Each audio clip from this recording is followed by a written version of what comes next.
1. Hi. I want to start this off with the usual I love the L&M community and have been reading here a lot, etc., which is true.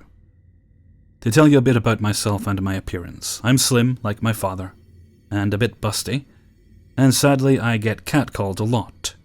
I'm actually used to perverts and creeps. I'm a cheerleader. For my high school. I'm 16. And for a competitive team that I'll leave unnamed. My legs are muscular, and for a small girl at 5 feet, I could kick some ass if I wanted to. This all started around November of last year. I was at Walmart with my older cousin, who was almost 6 foot. I left him to go get half of the stuff on the list, while he got the other half. I was in the bread aisle when I noticed a man creeping around me, hovering like... I don't know how to explain that kind of grin, but it was just me and him in the aisle, honestly. I was wearing sweatpants and a baggy shirt, slides with black socks, and my hair up in a crazy took-me-20 seconds bun with no makeup. I smiled nervously and bolted out of there, searching anxiously for my cousin while still trying to focus on getting everything on my list. When my gut feeling made me avert my eyes from the cans of green beans I was getting to my surroundings. I would have shit my heart out my ass if it was possible. The same guy, was tall, lanky, pale, looking at me like a hungry dog looks at a piece of meat. Disgusting. Staring at me, checking me out from head to toe, grinning like an idiot. I stutter, looking for words, when I finally find the courage to speak. I want to say, "Can I help you?" But my words were slurred and it sounded like gibberish. He chuckles and reaches his hand out to tickle his fingers under my chin. I slap his hand away. The moment I do, my cousin is behind me, sharply saying, "Don't you fucking touch her, before I snap those disgusting fingers of yours off." I want to jump into the cart and cry. Thank the Lord he came before who knows what would have happened. By December, I'd almost completely forgotten about that terrible day, until about a week before Christmas. It was a normal day and my mom told me to answer the door, as usual. But when I looked through the peephole, I almost shit myself. The same fucking guy from the store was waiting on my doorstep. First, let me explain the layout of my house. My parents' room was in the back, while my room had a window in the front, next to the garage. And to get to my room, there was a longish hallway. And when the hallway ends, it's a living room and kitchen kind of mixed together. And to the right is the den. Then, if you continue, is my mom's room.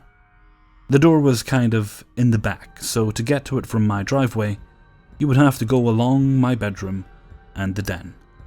I hope this helps you see my one-story home. I started to hyperventilate and quickly told my mom of the previous events that have occurred and why I was petrified. "My love, I know you're in there," he starts yelling. In seconds, he's pounding on the door, and I'm biting my fist to keep from crying. Long story short, my dad told him to fuck off. Day 1, he left a construction paper heart. 4, "the most beautiful woman I have ever laid eyes on." I burned it. Day 2, he left roses. No big show like last time. He just came and left. Day 3, he left a condom with a note. "I'm waiting." We called the police and they didn't do shit. Day 4, more roses. Day 5, though, was a bit different. He held himself with prideful anger, saying that he wished he could keep me in a bottle and watch me dance. My dad went outside and nudged him with the bat. This kept happening until I was outside greeting family that arrived, and he was watching. Adrenaline raced through me and I swung my leg into his face and kicked him in the groin after. I fell back, crying. I always had a fear of hurting someone physically or emotionally, and to see that fear and anger could do that to a person terrified me. Worse has happened to unfortunate people in the wrong place at the wrong time. That terrifies me more. Ethan, let's never meet again. 2. My best friend, Jeremy, and I love to take late-night walks. Usually we head out from my house around midnight and spend the next 2 hours making a trek to the nearest 24-hour store. These walks are pretty safe, with exception to one walk we took 4 years ago. This walk was a little different. On the weekends, I usually invite Jeremy and Dominic, another of my best friends, over to my place, along with my boyfriend Eli. I'd have 4 people at home, lounging and playing games. As is routine, Jeremy and I were getting ready to head out on our walk, when my boyfriend decided he wanted to come too. Dominic, not wanting to be left out despite his apprehension, came along as well. Usually these walks would have us go straight to the store and straight back home. But since we were 4 young and rowdy men, we decided to take a much longer walk. We ended up going in a big circle around our neighborhood. We hopped some fences, sneaked around our local park, and simply explored. Our little group wandered around for a while we got bored and decided to head back. We weren't too far from home. Jeremy, Eli, and I all knew the area too well to get lost. On our way back, we came to a sort of crossroad. Directly in front of us was a residential side street that was completely dark. All of its streetlights had gone out and nobody seemed to have their porch lights on. To the right of us was one of our town's major roads. It had working streetlights, a well-lit elementary school on one side, and an apartment complex that helped to light up the whole road. None of us liked the look of the dark road, so we took the well-lit path. That was our first mistake. As we started down the road to our right, we heard some sort of whistling. It mimicked a bird's whistle, but was obviously human. Eager to get home, we ignored it. That was our final mistake. We had barely made it 200 feet down the road when 4 guys came running out of the apartment complex. One of them was shirtless, very muscular, and incredibly pale. He had a touch laser in his hand, and flicked it as he approached. The image of this guy was so eye-catching that I initially didn't notice his 3 friends holding knives. I reached for my wallet, assuming this was a mugging, but stopped with my hand in my pocket. I figured I'd wait till they asked for money before offering. I said nothing, scared to make any sort of move that could put any of us in danger. Dominic was terrified. He yelled, "Oh God, no," when he saw the taser. Jeremy, Eli, and I didn't see anything at first. We were all frozen, fighting with whatever thoughts raced through our heads. We didn't move, and after a point, neither did the guys we encountered. They stopped with maybe a 30-foot distance, enough to run if they moved suddenly. They stood there, chests puffed out, trying to look as scary as they could, and scrutinized us in the same way we were doing to them. Jeremy tried to say something after that, but got cut off by one of the knife wielders. Everyone was silent. "Where you from?" the shirtless one demanded to know. The question was echoed by his group, as if it were the only thing they cared about. "We live here," I explained as reasonably as I could. "We live right off of the corner down there." Dominic shakily but audibly pleaded with them under his breath. Jeremy cut in, "We're just walking home, guys. Can we leave?" The 4 guys stood there for a moment longer, as if they were weighing the risk of leaving us be. Then, without a word, they backed away without taking their eyes off of us. When they got behind their apartment's fence, we hurriedly made our way home. We laughed it off when we got back, trying to avoid thinking about how the situation could have been.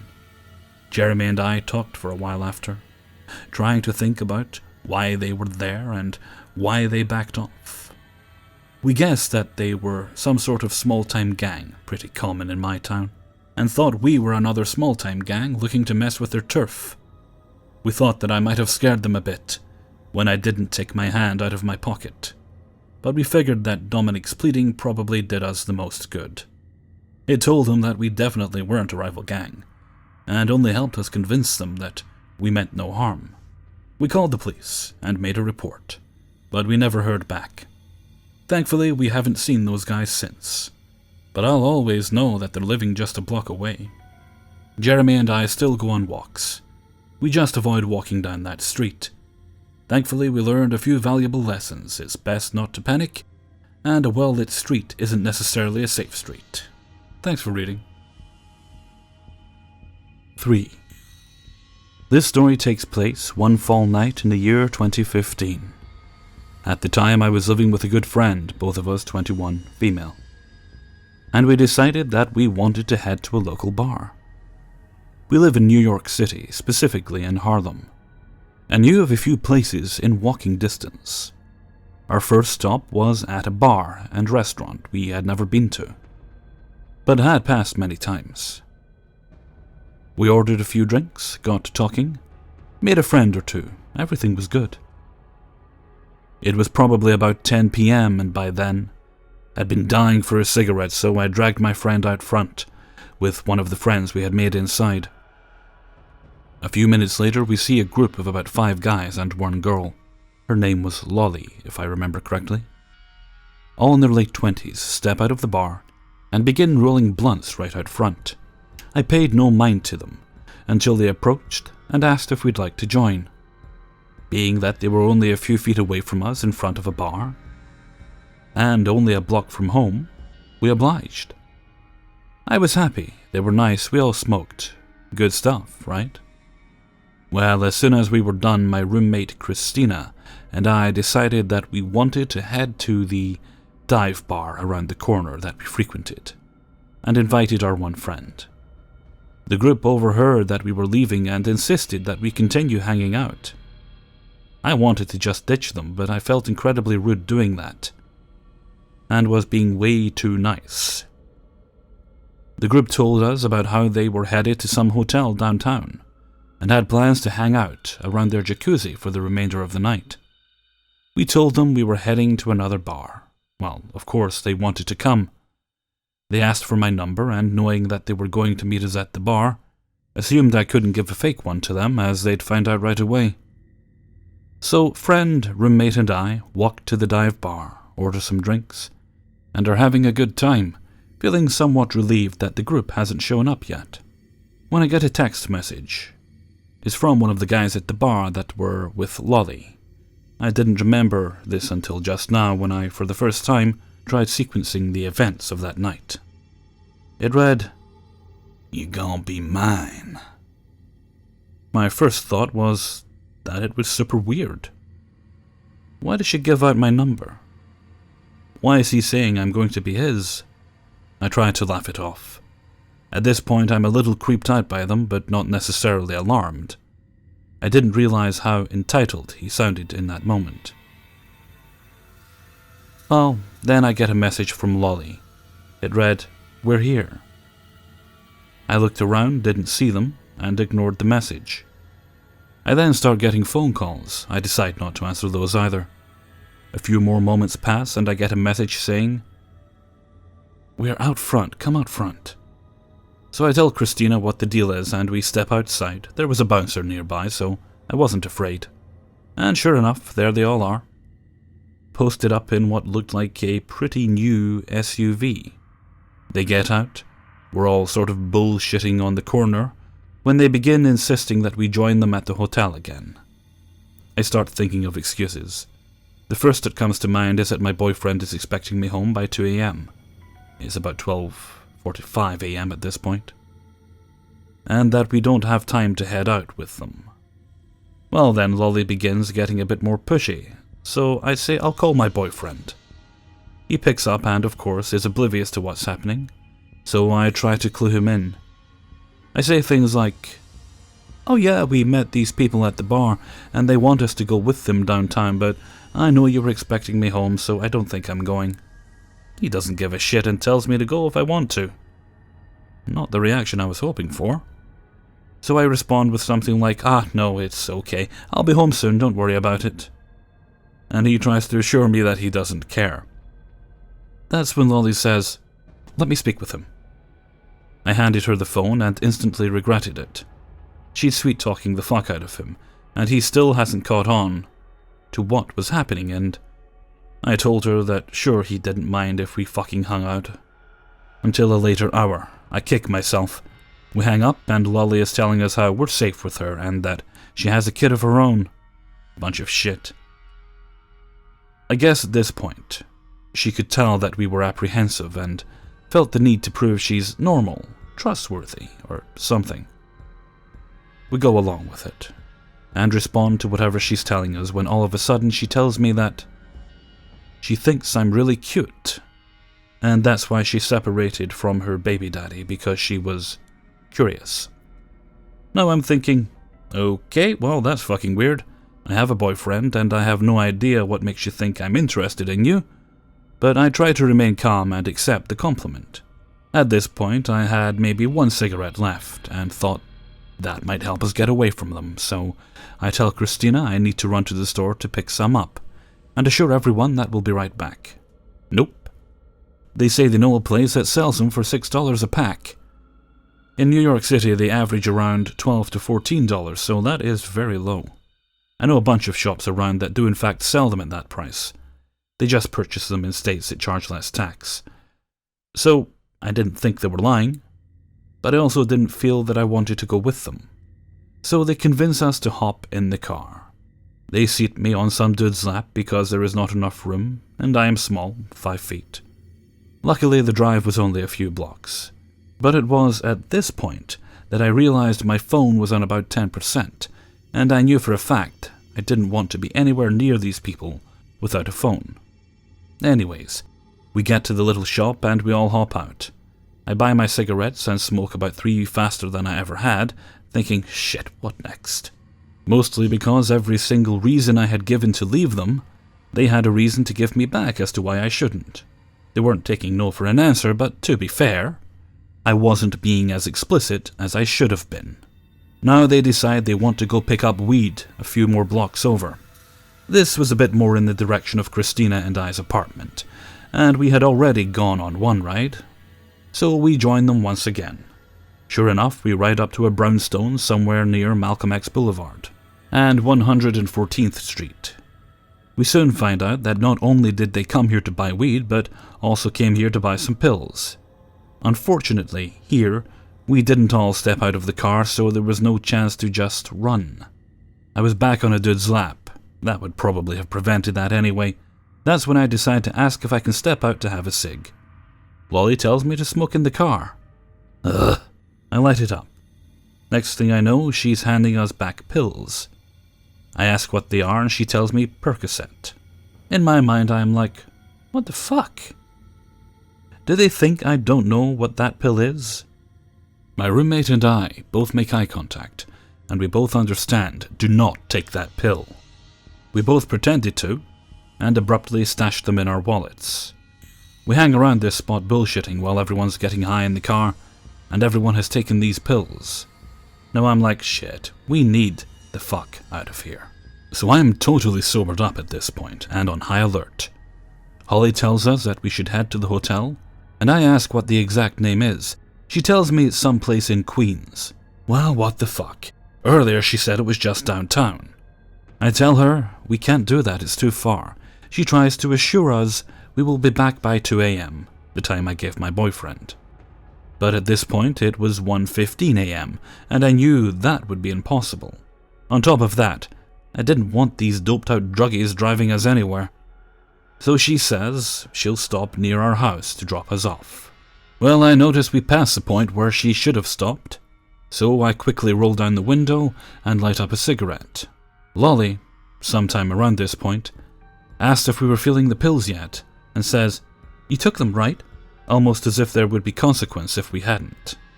I tell her we're not feeling it, but that we took them. The guy whose lap I'm sitting on starts to get a little aggressive.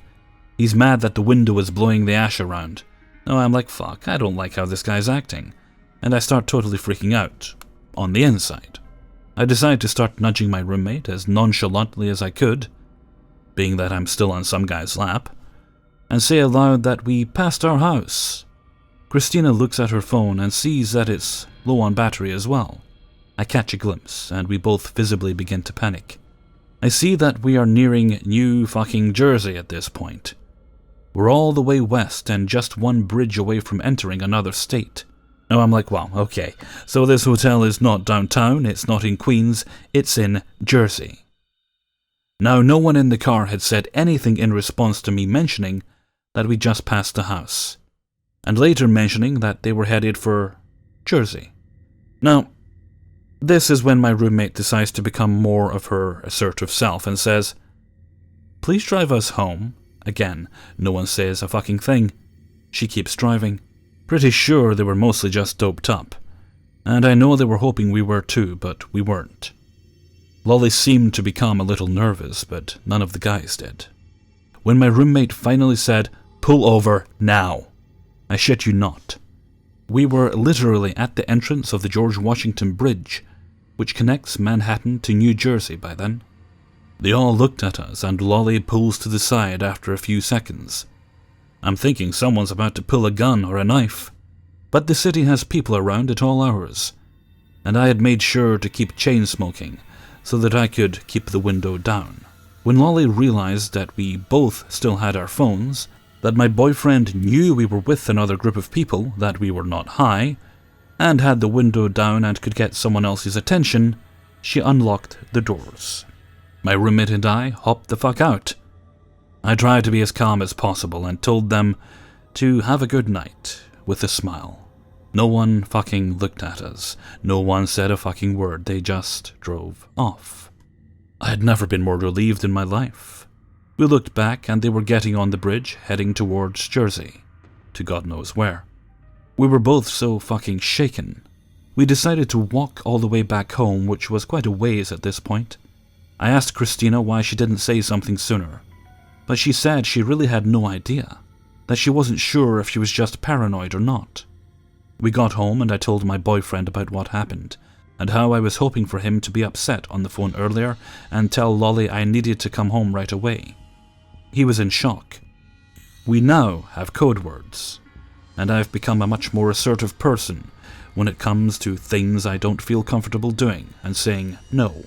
But that night, we were both genuinely afraid of doing so. Because of that, we put ourselves in even more danger than we probably would have been, if we did in fact try to run at some point. But there's another little creepy bit. So I had completely forgotten about the "you gon' be mine" message. But I thought more about it once I'd remembered, and I realized that the guy who had said that was not one of the dudes that were with Lolly, because the next morning I checked my messages again and had received more, which had made that clear. They were received while I was still with the group, and then I got more the next day. He had asked where we were the night before, but if he were with or friends with Lolly, he would have known. The guy must have eavesdropped from wherever he was while I gave her my number. I'm actually going to try to get my screen fixed on my old phone so I can screenshot these fucking messages for you guys. Because there was more, and I can't remember what else he had said, but he ended up saying something like, "You're not being a good girl when you ignore me." I never once responded to any of his messages. I was hoping he'd think he heard the wrong number, which I guess he did end up assuming because the messages stopped after about 1 week's passing. Anyways, I still look back on this night and wish I had done 100 things differently. I truly wonder what would have happened if we took those pills, or if they hadn't. I do believe one of the main reasons they let us out is because they could tell we were very alert. While they weren't. They seriously got way too high. Once we got out of that car, I literally had never wanted to kiss the ground as bad as I did in that moment. Another note. I have always been extremely paranoid of stranger danger. When I was young, I didn't even have the balls to walk myself to my neighbor's house. No more than 15 feet away. But when you're in it, and you're older, you start feeling like you can handle yourself and probably take more risks than you do as a defenseless child. It's dangerous to think that way, and this experience absolutely has instilled stranger danger into me in an entirely new light. It can happen to anyone at any age. I'm sure I am forgetting a few details, but if anyone has questions for me or Christina, I'll try to get them answered. Anyways, Lolly and co, let's not meet again. And Creeper of the Shadows, I'm so glad I am not yours. Hey everyone, Hellfreezer here, and thank you very much for listening to 3 True Scary Stories, episode 151. First, of course, I'd like to say thank you to the individuals who allowed me to use their stories. And I'd also like to thank you very much for all your feedback on yesterday's video and the continued great feedback and the views I'm getting on my 30 Stories number 4 video there. If you guys haven't seen it, please do check it out. I actually had a brief reprieve from all the all the workmen I was expecting to come and start making noise today. They were still working around the neighbourhood, but I guess they'd done everything they were for the moment in my house. Would be nice if they actually put slates on the roof, but they're apparently not at that point yet. But yeah, so I actually got a proper sleep today, which was lovely. It's been a couple of weeks since I had one of those. Almost forgot what it was like. Still kinda sleepy though. Well, hopefully not much longer. Certainly hope they're done by Christmas. Okay, that's enough grumbling about workmen and scaffolding and stuff. Right, I'll have to start trying to gather some material for the rest of the week's videos. So I'm going to head off for now and maybe get a start on that. So until next time, thank you very much for listening, and take very good care of yourselves.